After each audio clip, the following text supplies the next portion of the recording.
his life here on earth. And on chapter 13, we start with what happened on Thursday, according to tradition.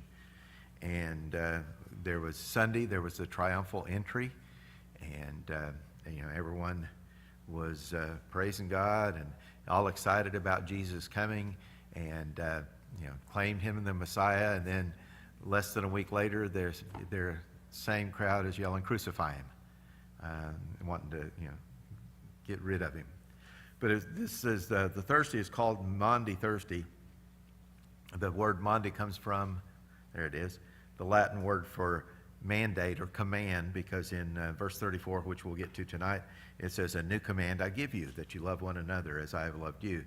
But there's several things that happen. We've talked about Jesus washing the disciples' feet, even Judas's, even though he knew what was getting ready to happen. And that was just showing his love, and even for Judas. And I believe that right up until he left the room that night, have repented, but he didn't. But Jesus was showing them that he didn't come to be served, but to serve, to be a servant. And we ought to be doing the same thing. We ought to serve others and help others out. And then he predicts Judas's betrayal, and he's very blunt about it. He said, "You will be blessed if you do all of these things, but not every one of you, because I know who I've chosen, and this is to fulfill." He goes on to say, "It's one that I dip the bread in with. That's the one that's going to betray me." And he does that. Before we get to that point, I guess, Peter asked John, "Find out who it is." And that's when John said, "It's the one that I dip the bread in the sop," from another one of the Gospels.